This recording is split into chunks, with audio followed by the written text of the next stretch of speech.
জয় হরিচাঁদ, জয় গুরুচাঁদ। আমরা এবার দেখব জমিদার কিভাবে এই ঠাকুর পরিবারের উপর অত্যাচার করেছিল। সেই অত্যাচারের কাহিনী আমরা এখানটায় তুলে ধরব। ভাদ্র মাস, জমিদার কাছারি বসেছে। গোমস্তা সেখানে এসে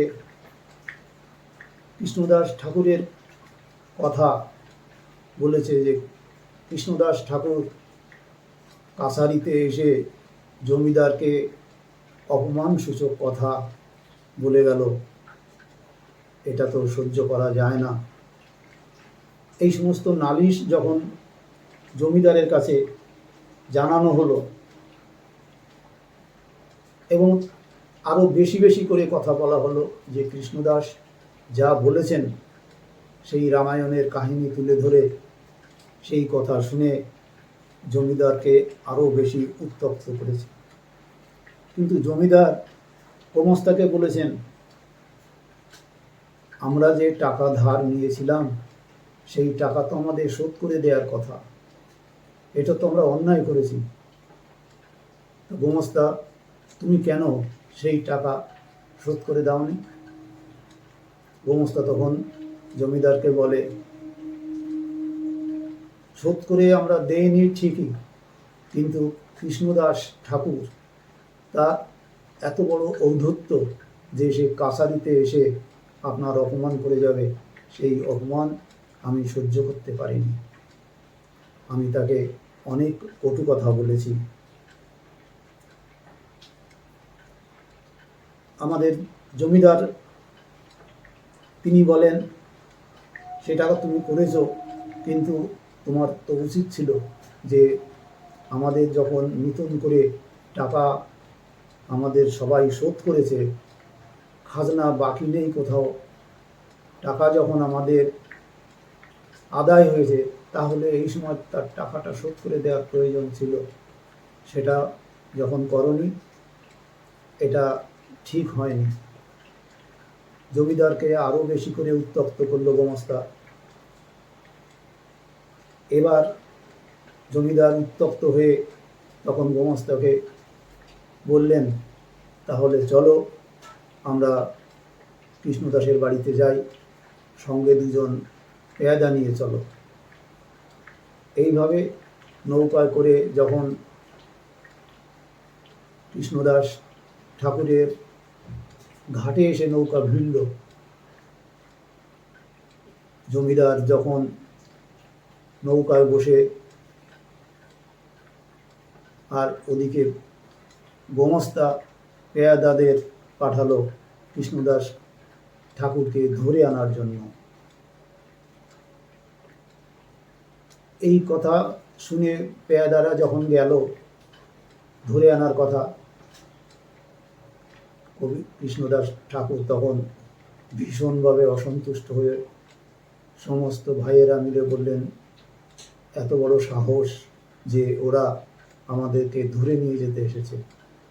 তবুও জমিদার যেহেতু ঘাটে এসেছে, তাই কৃষ্ণদাস ঠাকুর খুব খুশি মনে সেই নৌকার যেখানে জমিদার বসে আছেন তাকে গিয়ে তিনি হাত জোর করে বললেন, কি সৌভাগ্য আমার যে আপনি আমাদের এই বাড়িতে এসেছেন, তা নৌকায় বসে আছেন কেন? চলুন আমাদের ঘরে চলুন, আপনি জমিদার, এই সবই তো আপনার। তবুও এই কথা শোনার পর বলে, না, পেয়াদাদের হুকুম দিয়েছে কৃষ্ণদাসকে ধরে আনো। এখন ঠাকুরদা 5 ভাই মিলে পেয়াদাদের ভালো করেই মার দিয়েছেন। তারা দৌড়ে এসে গোমস্তার কাছে নালিশ জানায় যে আমাদের ঠাকুররা মেরেছে। ক্রুদ্ধ হয়ে এবার গোমস্তা নিজে গিয়ে কৃষ্ণদাস ঠাকুরের সঙ্গে দেখা করে। গোমস্তাকে সামনে পেয়ে তাকেও চর থাপ্পড় তিন মেরে ভীষণভাবে তাকে উত্তম মধ্যম দিয়ে শায়েস্তা করে। সে তখন আবার ছুটে এসে জমিদারের কাছে যখন বলে যে জমিদার বাবু, ওরা আমাদেরকে পেয়াদাদের তো মেরেছে, আমাকেও মেরেছে। এই খবর শুনে জমিদার ভয়ে ঠক ঠক করে কাঁপছেন। তখন কৃষ্ণদাসের কাছে হাত জোড় করে জমিদার বলেন, তুমি আমার ধর্মের বাপ, আমাকে মেরো না, আমি তোমার সমস্ত টাকা শোধ করে দেব। তখন কৃষ্ণদাস বলেন, আমরা তো আপনার প্রজা, আপনি প্রজা পালন করবেন, কিন্তু প্রজাদের উপর কেন এইভাবে অত্যাচার করবেন? আমরা কি অন্যায় করেছি? আপনার প্রয়োজনের সময়ে আমরা টাকা ধার দিয়েছি, সেই টাকা আপনার শোধ করার কথা, কিন্তু সেই টাকা তো শোধ করেননি, এবং গোমস্তা এবং পেয়াদাদের দিয়ে আমাকে ধরে আনতে পাঠিয়েছেন আমাকে অপদস্থ করার জন্য। কিন্তু এই কাজটা তো আপনি যে ঠিক করেননি। আপনি জমিদার মানুষ, আপনার প্রতি আমাদের ভক্তি শ্রদ্ধা সবই রয়েছে, তা সত্ত্বেও আপনারা এই কাজটা করলেন।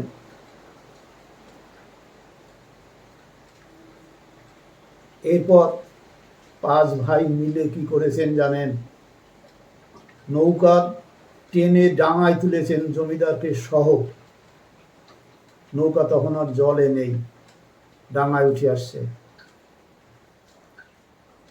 এমন সময় অন্নপূর্ণা মাতা, অর্থাৎ আমাদের পঞ্চ ভাই যে ঠাকুর, তাদের যে মাতা, উনি বলেছেন, ব্রাহ্মণ জমিদার,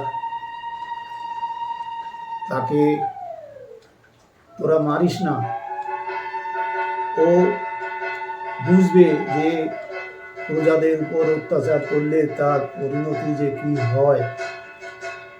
এই অবস্থায় মায়ের কথা শুনে ঠাকুর ভ্রাতাগণ তখন জমিদারকে আর কিছু না বললে তাকে ছেড়ে দিলেন। মায়ের কথা তারা রাখলেন এবং মা বললেন যে নৌকা তোমরা আবার জলে ভাসিয়ে দাও। মায়ের কথা মতো, মায়ের নির্দেশে পঞ্চ ভাই মিলে জমিদারের নৌকা আবার জলে ভাসিয়ে দিল।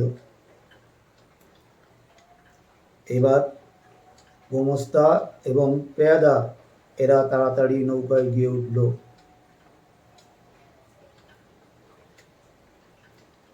এখন এই যে ঘটনাটা ঘটল, এগুলো সাধারণ মানুষ যারা এটাকে সহ্য করার মতো ক্ষমতা তাদের থাকে না।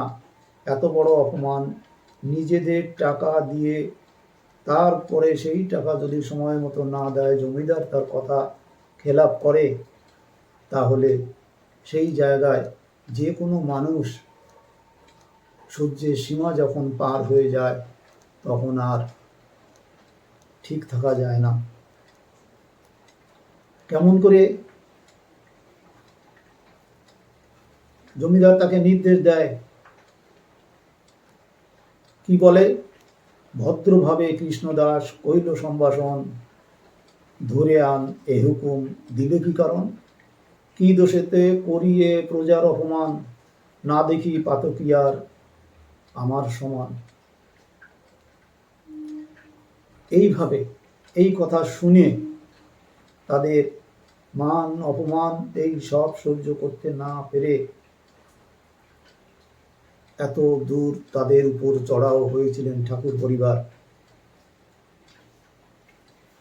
এবার উপায় না দেখে জমিদার তখন গোমস্তা এবং পেয়াদাদের নির্দেশ দিলেন, আর দরকার নেই, চলো আমরা এখান থেকে ফিরে যাই।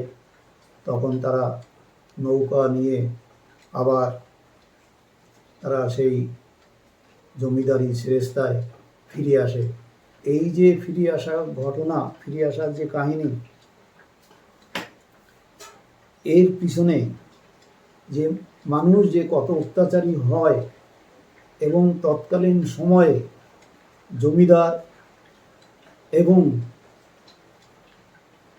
উচ্চবর্ণীয় যে সমাজ, সেই সমাজ ব্যবস্থা, তাদের অত্যাচারের কাহিনী এর মধ্যে ফুটে ওঠে।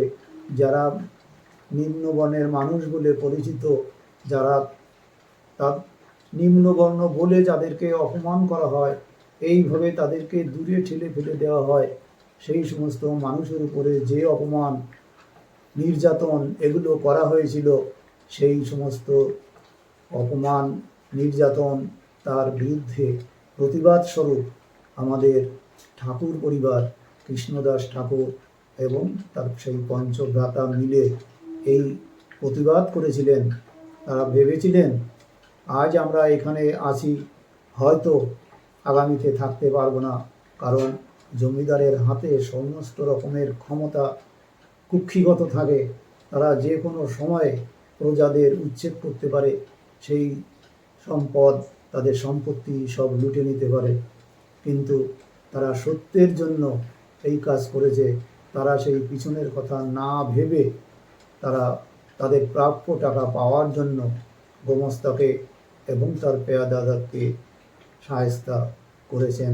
তাই আমরা এখানটায় দেখলাম আমাদের পঞ্চভ্রাতা ঠাকুর তারা যে কাজ করেছেন, সে কাজটা তাদের নীতি নিয়ে তারা করেছেন, তারা অন্যায় করেননি।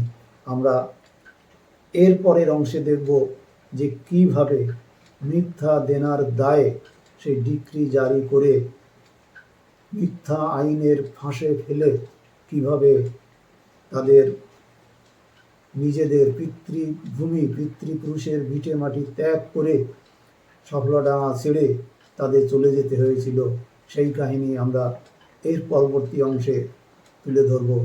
আমরা এই পর্যায়ে এখানেই শেষ করছি। জয় হরিচাঁদ, জয় গুরুচাঁদ, নমস্কার।